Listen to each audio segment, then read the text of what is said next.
तो कहानी की शुरुआत पुराने समय में कुछ सैनिकों को दिखाने से होती है, जहाँ पर एक व्यक्ति को फांसी पर चढ़ाया जा रहा था। अब अचानक से उस आदमी को अपने सामने किसी की परछाई दिखाई देती है, जिसको देखकर वो खुद को छुड़ाता हुआ उसकी तरफ भागकर एक स्टोरेज एरिया में पहुंच जाता है। और वहाँ पर भी एक आदमी बना हुआ था जिसको बहुत ज्यादा प्यास लग रही होती है। उसकी हालत देखकर वो कैदी उसको पानी पिलाता है और वहीं पर छुप जाता है। अब अगले ही पल वहाँ पर सारे सैनिक आकर उसको पकड़ लेते हैं और उसको फांसी पर चढ़ा दिया जाता है।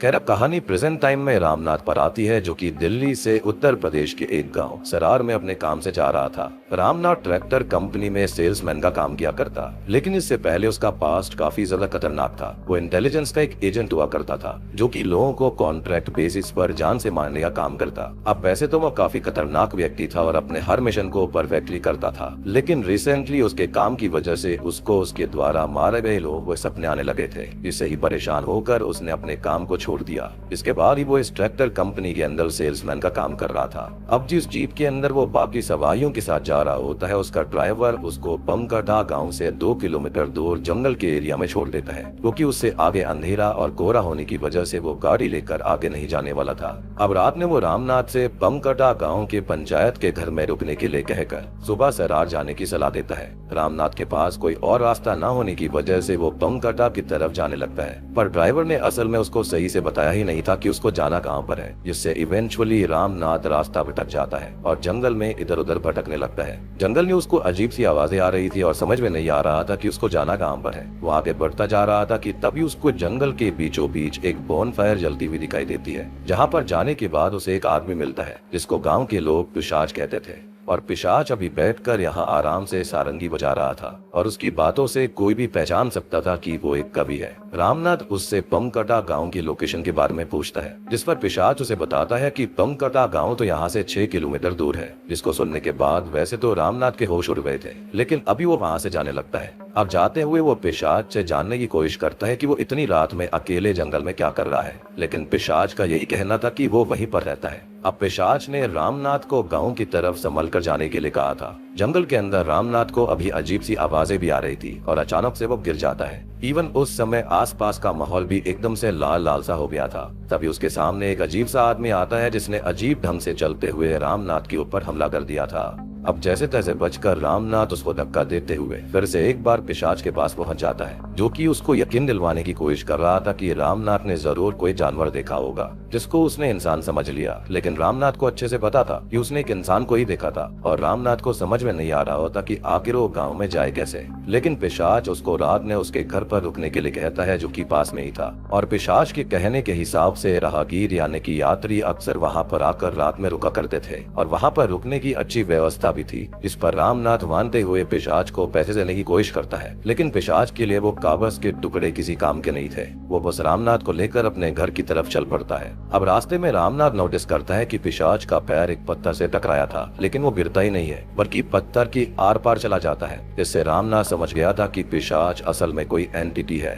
पर अब क्योंकि भागने का कोई रास्ता नहीं था, इसलिए रामनाथ बस चुपचाप उसके पीछे चलता रहता है। घर के बाहर पहुंचने पर एज अ व्यूअर हम पिशाच की ब्लैक डिमोनिक आइज को भी देखते हैं, जिसके अगले ही पल वो कुछ चैंटिंग करता है। जिसके बाद रामनाथ को अपनी झोपड़ी के अंदर जाने के लिए कहता है और रामनाथ इससे काफी शॉक्ड रह गया था, क्योंकि पिशाच ने उससे कहा था कि वहाँ पर रहने की अच्छी व्यवस्था थी, पर वो उसको एक टूटी फूटी झोपड़ी में लेकर आ गया था। पर अभी रामनाथ कुछ ना कहते हुए अंदर जाकर वहाँ पर रखी हुई कुछ पुरानी पेंटिंग्स को देखता है, जिसके अंदर सैनिक जो थे वो लोगों को एक पेड़ के ऊपर एग्जीक्यूट कर रहे थे। साथ ही साथ वहाँ पर कुछ अंग्रेजी सैनिकों की डॉल्स भी रखी हुई थी, जिससे कि रामनाथ को पॉजिटिव वाइब नहीं आती। अब वो रात में जागने का ही फैसला करता है। झोपड़ी के सारे ऑयल लैम्प जलाने के बाद जब वो बाहर देखता है तो अभी भी बाहर पिशाच खड़ा हुआ था। इसको देखकर रामनाथ को थोड़ा अजीब तो लगता है, लेकिन पिशाच तब उसके सामने ही वहाँ से चला जाता है। खैर, अब रात में जब झोपड़ी में ही रखी हुई एक कुर्सी पर बैठकर रामनाथ अपना काम करने की कोशिश कर रहा था, तभी अचानक से वो टेलीपोर्ट होकर 1940 के समय में पहुंच गया था, जहाँ पर वो जेल के अंदर बंद होता है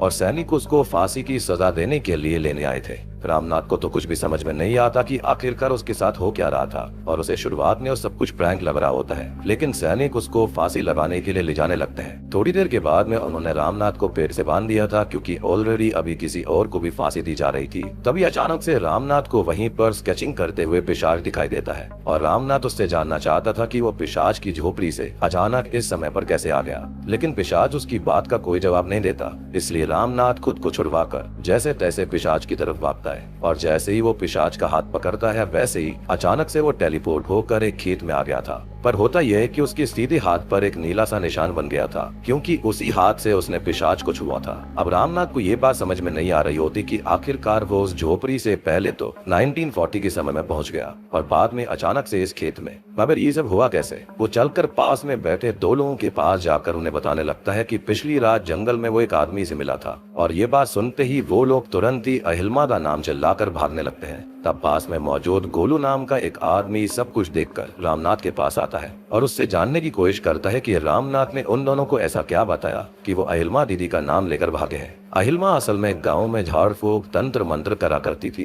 रामनाथ तब गोलू को भी रात की हादसे के बारे में बताता है, जिसको सुनकर गोलू उसको अहिल्मा से मिलने का सजेशन देता है क्योंकि सच में पिछली रात जिससे भी रामनाथ मिला था वो इंसान तो नहीं था। अहिल्मा से मिलकर रामनाथ जब उसको सब कुछ बताता है तो उनकी बातों से हम जान पाते हैं कि असल में रामनाथ दूसरा ऐसा व्यक्ति है जो कि उस पिशाच की दुनिया से जिंदा वापस आया है, वरना जो लोग भी उसकी दुनिया में जाते हैं अगले दिन खेतों में उनकी खाली लाश मिलती थी। रामनाथ को ये बात भी पता चलती है कि पिशाच असल में 1940 के समय में इसी गांव के जंगल के पास ही अपनी झोपड़ी में रहा करता था और वो एक क्रांतिकारी और एक कवि भी था, जिस वजह से वो लिखकर लोगों को अंग्रेजी सरकार के खिलाफ भड़काया करता था। बचपन से उसने काफी किताबें लिखी थी और उसके पास सच में काफी ज्यादा नॉलेज थी। वो पुनर्जन्म, भूमिक विज्ञान और एनर्जी की थ्योरीज के ऊपर रिसर्च करता था और अपनी कुछ थ्योरीज के बारे में और ज्यादा जानने के लिए एक दिन वो जर्मनी चला गया, जिसके बाद जब वो वापस आया तो पूरी तरह से बदल गया था। लोगों का मानना था कि उसको सुपर नेचुरल शक्तियां मिल गई थी क्योंकि वो बस हाथ के एक इशारे से किसी भी इंसान की आत्मा को उसके शरीर से अलग कर सकता था, जिससे लोग उससे काफी डरने लगे थे और ऑफिसर्स भी आसानी से उसके पास नहीं आया करते थे क्योंकि सबको ये लगता था कि वो काली शक्तियों की चपेट में आ चुका है। अब लोग उससे इतना ज्यादा डरने लगे थे कि उन्होंने उसके बारे में ब्रिटिशर्स को खबर कर दी और ऑफिसर्स ने उसके घर को चारों तरफ से घेर लिया। लेकिन सबसे अजीब बात ये थी कि जब वो अंदर गए तो वहाँ पर उनको पिशाच मिला ही नहीं और वहाँ पर थी तो बस खून से सनी हुई एक कुर्सी। अब ये कहा जाता है कि पिशाच अपनी बनाई गई दुनिया में चला गया और तब से हर साल के कुछ ही दिनों पर वो दिखाई दिया करता और जब भी वो दिखाई देता उस दौरान किसी न किसी की मृत्यु जरूर होती। वो रामनाथ को भी जान से मारने के लिए ही अपनी दुनिया में लेकर गया था, पर रामनाथ उसको टच करके वापस आ गया। अहिल्मा जब रामनाथ के हाथ पर उस नीले निशान को देखती है तो वो उसको बताती है कि रामनाथ को फिर से उस दुनिया में 48 घंटों में जाना पड़ेगा और वहाँ से अपनी आत्मा के टुकड़े को वापस से लेकर आना होगा। असल में जब रामनाथ पेड़ के पास बैठा हुआ था और पिशाच उसकी ड्राइंग बना रहा था, उस समय पर पिशाच ने रामनाथ की आत्मा के एक हिस्से को उस पेड़ से बांध दिया, जिसको 48 घंटे में रामनाथ को कैसे भी करके वापस लेकर आना पड़ेगा, वरना उसकी बॉडी धीरे धीरे नीली पड़ जाएगी और उसकी मृत्यु होगी। अब सबसे बड़ा सवाल ये था कि अगर रामनाथ पिशाच की दुनिया में चला गया था तो वो वहाँ से वापस कैसे आया। अब अहिल्मा के हिसाब से इसके बारे में खाली हेमंत को पता हो सकता था क्योंकि वही रामनाथ के अलावा वो दूसरा इंसान है जो कि पिशाच की दुनिया से निकलकर बाहर आया था। लेकिन हेमंत जब से बाहर आया है तब से आधा पागल सा हो चुका है, इसलिए गोलू रामनाथ को हेमंत के पास लेकर जाने के लिए मना करता है, पर क्योंकि उनके पास कोई और रास्ता भी नहीं था इसलिए रामनाथ हेमंत के घर पर चला जाता है। जहाँ जाकर जब शुरुआत में वो हेमंत को आवाज लगाता है तो डर के मारे वो बाहर नहीं आता, पर बाद में जब उसे प्यार से बुलाकर पिशाच के बारे में उससे पूछा जाता है तो शुरुआत में तो वो थोड़ा सा कतराता है, लेकिन उसकी बातों से हम जान पाते हैं कि असल में पिशाच की दुनिया में एक ओम नाम का इंसान भी है जिसने ही हेमंत की मदद करी थी। असल में फांसी से पहले जब हेमंत को सोल्जर्स नहलाने के लिए लेकर गए थे तब ओम ने उसको फांसी के टाइम पर बेहोश होने का नाटक करने के लिए कहा था। अब हेमंत ने भी बिल्कुल ऐसा ही करा, जिससे कि उसकी फांसी का वक्त बढ़ गया था और सोल्जर्स ने उसको वापस से काल कोठरी में डाल दिया, जहाँ से रात में ओम ने आकर हेमंत को बाहर निकाला और उसको एक धातु का टुकड़ा और एक मंत्र दिया मंत्र को पढ़ने के बाद उसको मेटल के टुकड़े को मुंह में रखकर पास के कुएं में कूदना था, जिसके बाद ही वो वहां से निकल सकता था। और फिर ऐसा ही होता है, जैसे ही मंत्र को पढ़ने के बाद हेमन उस धातु के टुकड़े को मुंह में रखकर कुएं में कूदता है, वैसे ही कुएं के अंदर एक पोर्टल बन गया था, जिससे कि हेमन वापस से अपनी दुनिया में आ जाता है। वो मंत्र असल में पोर्टल को खोलने के लिए ही था। ओम ने हेमन को बहुत ज्यादा शॉकिंग बात भी बताई थी कि पिशाच हेमन को पहले भी फांसी पर लटका चुका है। कह प्रेजेंट टाइम में सब जानने के बाद रामनाथ और गोलू वहाँ से जाने लगते हैं। यानी कि हेमन के साथ वो वाली चीज नहीं हुई थी कि उसकी आत्मा का टुकड़ा उस दुनिया में नहीं फंसा था। अब रास्ते में रामनाथ गौर करता है कि हाथ के ऊपर पड़ा हुआ नीला निशान पड़ता जा रहा था। तभी रामनाथ को लगता है कि जैसे कोई उनका पीछा कर रहा हो। अब वो गोलू को अहिल्मा के पास जाने के लिए कहकर खुद पीछा करने वाले इंसान की तरफ भागने लगता है, जो कि उससे अजीब सी ही बातें कर रहा था और उसकी बातों से ऐसा लग रहा था कि जैसे उसके ऊपर पिशाच या फिर कुछ ज्यादा ही इन्फ्लुएंस हो। अब रामनाथ ने जैसे तैसे करके उसे पकड़ तो लिया था, लेकिन वो रामनाथ की आंखों में कुछ फूंक कर वहाँ से भाग जाता है। अब रामनाथ तब वापस से अहिल्मा के पास आ चुका था, जहाँ पर इस बार अहिल्मा उसको पिशाच की दुनिया और उसको किस तरह से खत्म करना है वो बताती है। पिशाच ने 1940 के समय में अपनी दुनिया बनाई थी और वो उस दुनिया से कभी भी प्रेजेंट टाइम में आ सकता था, और अगर उन्हें पिशाच को हराना था तो उन्हें किसी भी हाल में उसकी दुनिया, जो कि एक पॉकेट डायमेंशन है, उसको खत्म करना पड़ेगा, जिससे पिशाच फिर से 1940 की टाइमलाइन में चला जाएगा और यहाँ पर सब कुछ नॉर्मल रहेगा। लेकिन अहिल्मा को ये पता नहीं होता कि उस पॉकेट डायमेंशन को खत्म कैसे करेंगे। लेकिन जब रामनाथ उस पॉकेट डायमेंशन में जाता तो अहिल्मा विराट योग अवस्था में बैठने वाली थी, जिससे कि रामनाथ को कोई ना कोई फायदा तो जरूर होता। अब रामनाथ रास्ते में गोलू के फोन को मांगकर अपने एक दोस्त डॉक्टर शेखावत को कॉल करता है, जो कि असल में एक बहुत खतरनाक पैरानॉर्मल एक्सपर्ट है और अभी वो एक 600 साल पुरानी गोस्टली लैंग्वेज को समझने के साथ साथ एक आदमी को कोई दवाई पिलाकर उसके अंदर से एक पिशाच को निकालने की कोशिश कर रहा था। रामनाथ का कॉल आने पर डॉक्टर शेखावत जब उसके बारे में सब जानता है तो शेखावत उसको ये समझाता है कि असल में पिशाच के पास में तंत्र साधना और साइंस दोनों की नॉलेज है, जिनको ही मिलाकर वो इतना ज्यादा पावरफुल हो चुका है कि उसने खुद का डायमेंशन बना लिया और इसलिए उसको हराना नेक्स्ट टू इम्पॉसिबल है। और वो उस पॉकेट डायमेंशन को खत्म करने के लिए वहाँ पर इलेक्ट्रोमैग्नेटिक फील्ड यानी कि लाइट और साउंड के सोर्स को ढूंढने के लिए कहता है, क्योंकि पिशाच ने उसकी मदद से उस पॉकेट डायमेंशन को बनाया होगा। और वैसे भी जो चीज एक्वायर करी जाती है उसका कोई ना कोई सोर्स जरूर होता है, इसलिए अगर ऐसे में रामनाथ लाइट और साउंड के सोर्स को ढूंढकर उन्हें खत्म कर सकता है तो डायमेंशन वैसे ही बर्बाद हो जाएगा, क्योंकि इलेक्ट्रिसिटी यानी कि बिजली होती है, मतलब कि लाइट का सोर्स, और मैग्नेटिक एनर्जी साउंड का सोर्स, इसलिए उसको स्पीकर्स में भी इस्तेमाल करा जा सकता है। और इस बारे में हमें कहानी की शुरुआत में ही इंडिकेशन दिया गया था। रामनाथ ने जब पहली बार पिशाच को देखा था तो पहले उसको लाइट दिखाई दी थी और पिशाच के पास जाने पर वहाँ उसको पिशाच सारंगी बजाते हुए दिखाई दिया। इलेक्ट्रोमैग्नेटिक फील्ड्स के खिलाफ शेखावत रामनाथ से कॉपर मेटल का इस्तेमाल करने के लिए कहता है, और ओम ने जो मेटल हेमन को मुंह में रखने के लिए कहा होगा वो भी पक्का कॉपर ही होगा, क्योंकि कॉपर के अंदर से इलेक्ट्रोमैग्नेटिक वेव्स पास नहीं हो सकती। साथ ही साथ शेखावत रामनाथ को कुछ सामान की लिस्ट भी भेजने वाला था, जिससे रामनाथ एक एनर्जी बॉल बना पाएगा, और जब उसका आमना सामना पिशाच से होगा तो उस एनर्जी बॉल की मदद से उसकी शक्तियों को वो थोड़ी देर के लिए बांध सकता है। पिशाच के डायमेंशन में सबसे जरूरी बात ये थी कि इलेक्ट्रोमैग्नेटिक फील्ड की वजह से वहाँ पर मौजूद सारे इंसान 24 घंटे के अंदर अपनी याददाश्त को भूल जाया करते थे और सब एक तरह से लूप में चल रहा था। यही रीजन था कि उन सैनिकों को हमेशा बस लोगों को फांसी पर चढ़ाना होता था, और उनको जो कोई भी कैद में दिखता था सुबह सुबह वो आकर उसको फांसी पर चढ़ा देते थे, क्योंकि उनकी याददाश्त ही बार बार रिसेट हो जाया करती। इसलिए अब तक जितने भी लोगों को वो लोग खत्म कर रहे थे उन्हें सैनिकों ने जानने की भी कोशिश नहीं करी थी। खैर अभी गोलू की मदद से सारे सामान को लेकर रामनाथ उस झोपड़ी के पास चलने के लिए कहता है, लेकिन गोलू इस पर मना कर देता है। पर जब रामनाथ उसको 10,000 रुपए का लालच देता है तो गोलू तुरंत इस पर मानते हुए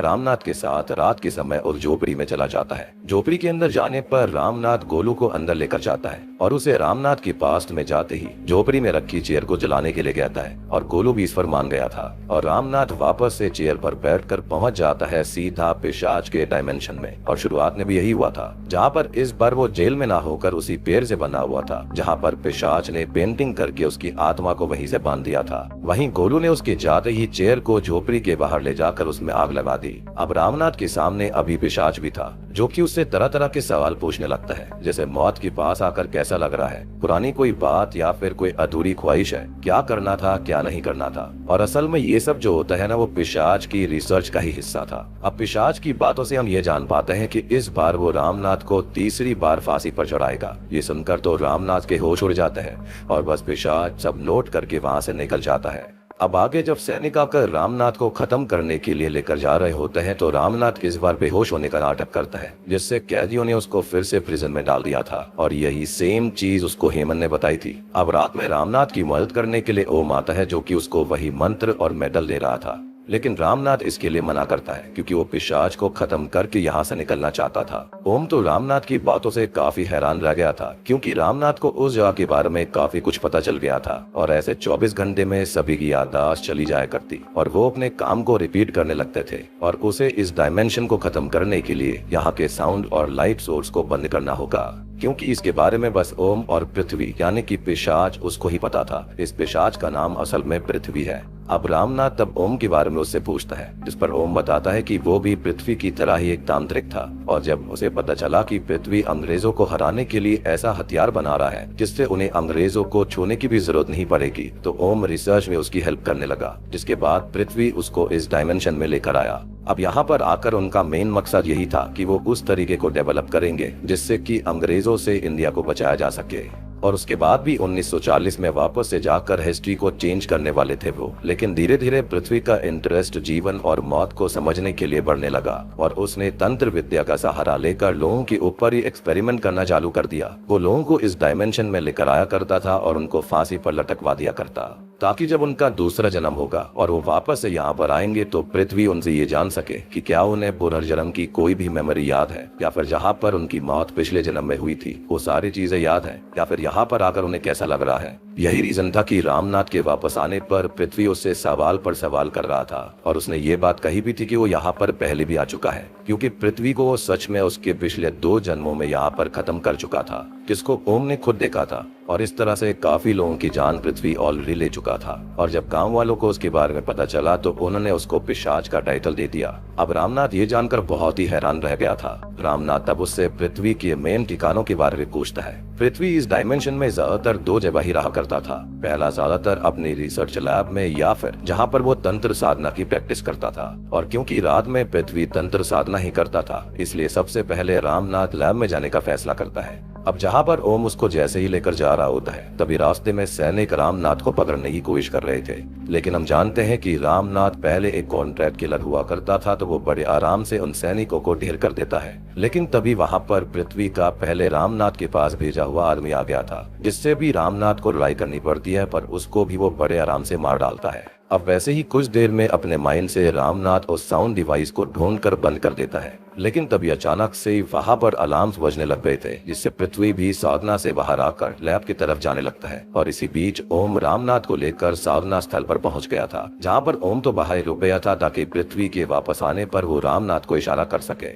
और रामनाथ अंदर जाकर वहां मौजूद लाइट सोर्स को ढूंढ रहा था। साधना स्थल पर जितने भी दिए होते हैं रामनाथ सबको बुझाना चालू कर देता है, पर तब तक बाहर पृथ्वी आ चुका था, जो कि एक ही इशारे से ओम को खत्म कर देता है और चला जाता है रामनाथ के पास। रामनाथ तब उससे लड़ाई करने की कोशिश करता है, लेकिन वो पृथ्वी से ज्यादा ताकतवर नहीं था। पृथ्वी ने उसको अपनी शक्तियों से हवा में लटका दिया था और वो खुद इस बार रामनाथ को खत्म करने वाला था। तब रामनाथ उसकी तरह शेखावत का बताया हुआ एनर्जी बॉल फेंकता है, लेकिन इससे कोई फर्क नहीं पड़ता। वो एक स्मोक बॉम्ब की तरह वर्क तो कर रहा था, लेकिन पृथ्वी पर इसका कोई असर नहीं पड़ता। लेकिन वहीं हम अहिल्मा को देखते हैं, जो कि विराट योग अवस्था में बैठी हुई थी, और जैसे ही उसको फील होता है कि रामनाथ ने एनर्जी बॉल रिलीज करा है तो वो भी पृथ्वी के डायमेंशन की तरफ एक एनर्जी बॉल रिलीज करती है। अब जैसा कि पृथ्वी के पास साइंस और तंत्र विद्या दोनों की ताकत थी, तो अभी रामनाथ की साइंस और अहिल्मा की तंत्र विद्या की वजह से उसकी शक्तियां कुछ समय के लिए कमजोर होती हैं। इवन अब तक रामनाथ को भी वहां पर मेन सोर्स ऑफ लाइट यानी कि मेन दिया दिख गया था, इसलिए तुरंत ही वो पृथ्वी के ऊपर हमला करता है और तुरंत जाकर उस दिए को बुझा देता है, जिससे कि पृथ्वी तुरंत ही 1940 में पहुंच गया था। और रामनाथ भी पंकटा गांव में जाकर गोलू से मिलता है और दोनों ही सब सही करके काफी खुश थे। और तब जाकर हम ये बात भी जान पाते हैं कि असल में रामनाथ ने उस कुर्सी को इस वजह से खत्म करवाया था क्योंकि वही कुर्सी रियल वर्ल्ड से पृथ्वी के डायमेंशन में जाने का मीडियम थी, और अगर अब वो कुर्सी इस टाइमलाइन में नहीं थी तो पृथ्वी भी यहाँ पर नहीं आ सकता था। दूसरी ओर 1940 में जैसे ही सैनिक इस बार पृथ्वी के घर में पहुंचते हैं तो वहां पर उन्हें पृथ्वी मिल जाता है और सोल्जर्स के पास उसे खत्म करने के नहीं बल्कि पकड़ने के स्पेशल ऑर्डर्स थे। लेकिन वहां पर मौजूद एक सैनिक सबको वहां से चलने के लिए कहता है क्योंकि वो जानता था कि पृथ्वी एक पिशाच है और रूमर्स ये भी थे कि वो खून पीता है। लेकिन तभी पृथ्वी कहता है कि हाँ, ये सही कह रहा है, मैं पिशाच हूँ। इतना बोलकर उसने एक ही हाथ के इशारे से सभी सैनिकों को खत्म कर दिया था।